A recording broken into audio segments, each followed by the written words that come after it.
ठीक है। National income by income method से जब हम कर रहे होते हैं तो पहली चीज हमें पता होनी चाहिए कि national income by income method से हमें 3 चीजें ऐड करनी होती हैं। अब उनमें पहली चीज है compensation of employ. Compensation of employ का मतलब होता है कि जो भी व्यक्ति कहीं पे जॉब कर रहा है और उससे जॉब से जो उसको सैलरी मिल रही है, रेम्यूनरेशन मिल रही है, that is compensation of employ. Anything given by employer to employ is salary. अब इस कंपनसेशन ऑफ एम्प्लॉय में दूसरी चीज ऐड होती है ऑपरेटिंग सरप्लस। दूसरी चीज ऐड होती है ऑपरेटिंग सरप्लस। ऑपरेटिंग सरप्लस आता है वर्ड ऑपरेशन से, सरप्लस मतलब एक्स्ट्रा, मतलब हम जो ऑपरेशंस करते हैं, मतलब हम जो बिजनेस करते हैं, ठीक है, या फिर हम जो भी काम करते हैं जिससे हमें पैसे बचते हैं, दैट इज ऑपरेटिंग सरप्लस।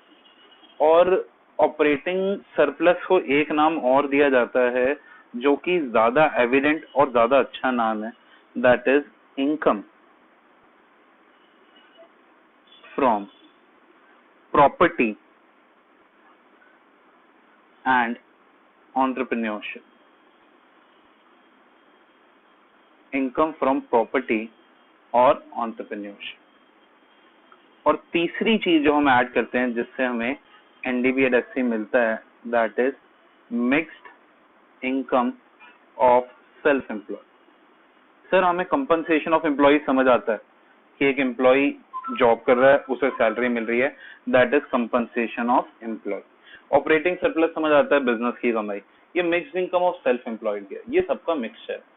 अगर किसी का बिजनेस है, अब किसी के बिजनेस में एक बंदा बिजनेस कर रहा है और बिजनेस करके मान लो मोबाइल फोन बेच रहा है, पर वो जो शॉप है वो उसकी। जब उसने बिजनेस स्टार्ट किया तो बिजनेस में 20 लाख रुपए लगाए और सुबह से शाम जाके वो खुद ही सेल्समैन, मैनेजर, सारे काम करता है, ठीक है। तो जब उसका प्रॉफिट आता है, लेट्स सपोज साल के एंड में वो प्रॉफिट लेके आते हैं 20 लाख रुपए, तो उसे लगता है वो प्रॉफिट है, पर वो सिर्फ प्रॉफिट नहीं है।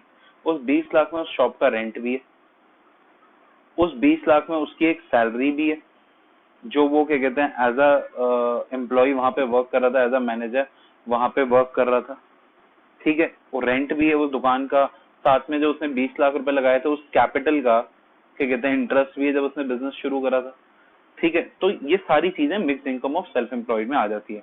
Means it is income earned by various factors of production which can not be segregated. It is income earned by the self employed factor of production. अब जब हम इन तीनों को प्लस कर देते हैं तो आता है एनडीपी एट एस। तो आता है एनडीपी एट एस। यही मैंने यहाँ पे लिखा था कि इस मेथड से हमें मिलता है एनडीपी एट एस। पर national income NDP at S नहीं होता। नेशनल इनकम जो होती है वो होती है NNP at F. National income is NNP at FC.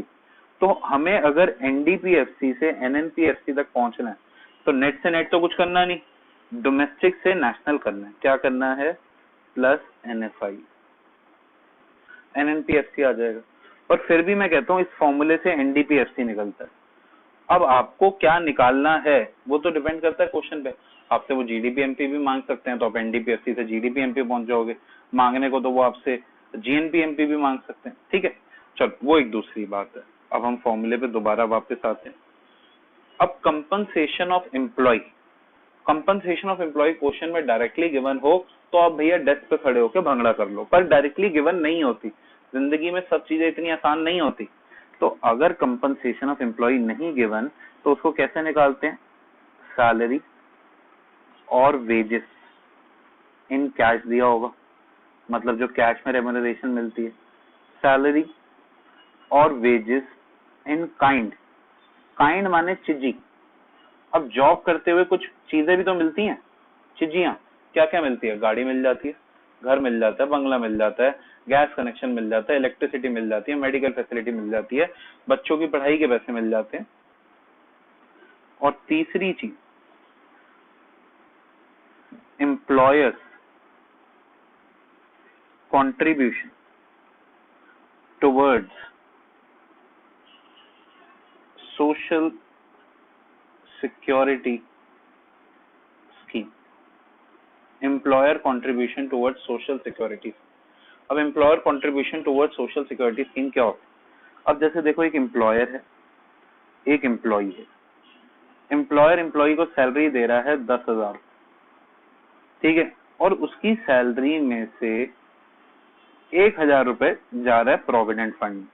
Provident fund क्या होता है? प्रोविडेंट फंड होता है जिसमें हर महीने कुछ पैसे जमा होते रहते हैं, और जब वो व्यक्ति रिटायर होता है तो उसको वो सारे पैसे विद इंटरेस्ट मिल जाते हैं। तो 1,000 रुपए तो एम्प्लॉय डाल रहा है, वो तो उसकी सैलरी के अंदर से, पर 1,000 रुपए और डल रहे हैं जो एम्प्लॉयर डाल रहा है। तो कुल कितने जमा हो रहे हैं? 2,000। ऐसे हर महीने 2,000 जमा होते रहते हैं, जब एम्प्लॉय रिटायर होता है तो ये सारे पैसे मिल जाते हैं। तो ये जो 1,000 रुपए एम्प्लॉयर ने दिए ना, ये एक्स्ट्रा, ये सैलरी है। तो this is employer contribution towards social security scheme.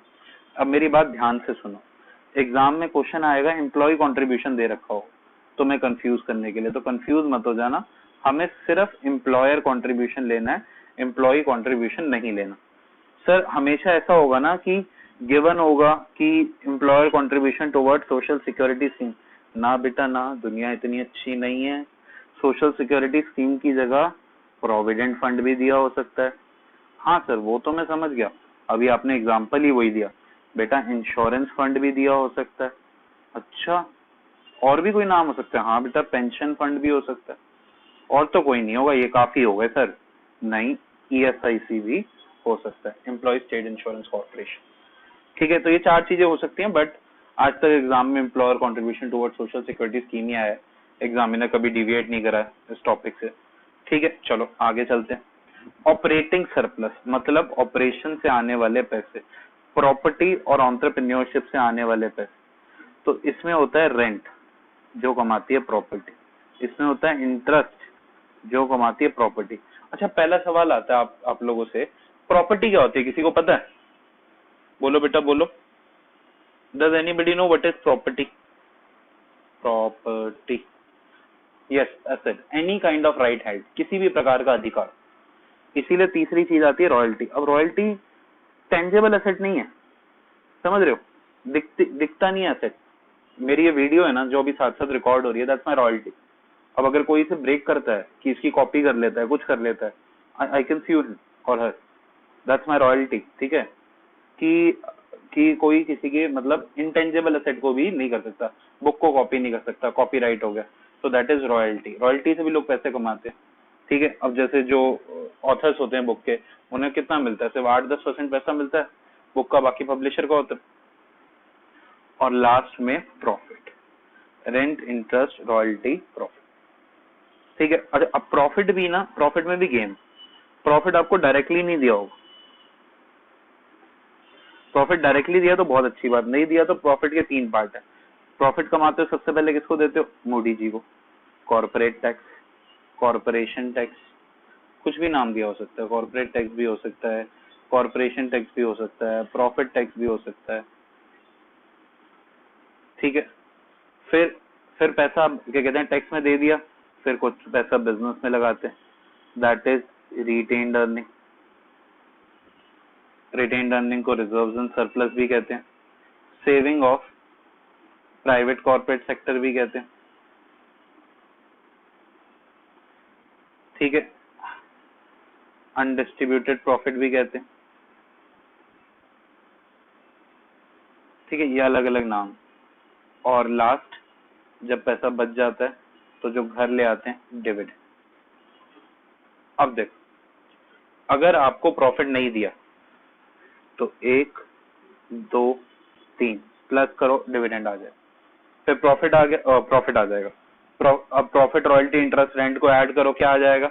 Operating surplus. Operating surplus compensation, mixed income को ऐड करो, एनडीपीएफसी आ जाएगा, एनएफआईए प्लस करो, नेशनल इनकम आ जाएगा। So this is the whole formula जो आपको आना चाहिए। ठीक है, देखो सॉल्यूशन टू, इनका कलर बदल देते हैं, ब्लैक पेन से करेंगे आज।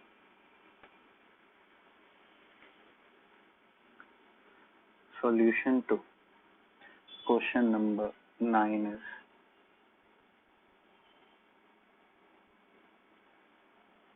okay.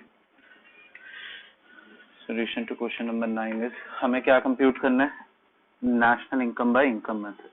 तो हम लिखेंगे computation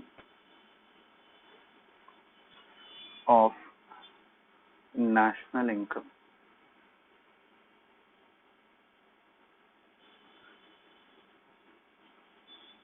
by income method. Okay, forgive me for my handwriting. Screen पे थोड़ी सी हैंडराइटिंग और खराब हो जाती है. Then we need compensation of employee. अब देखो क्वेश्चन में compensation of employee डायरेक्ट दिया हुआ है क्या? नहीं दिया हुआ है, तो हमने लिखा compensation of employee 2500. कौन से नंबर पे दे रखा है? पहले नंबर पे, तो साइड में लिख दिया 1. आती है बात समझ? ठीक है. अब अगली चीज ऑपरेटिंग सरप्लस. अब मुझे बताओ ऑपरेटिंग सरप्लस डायरेक्टली दिया हुआ है क्या क्वेश्चन में?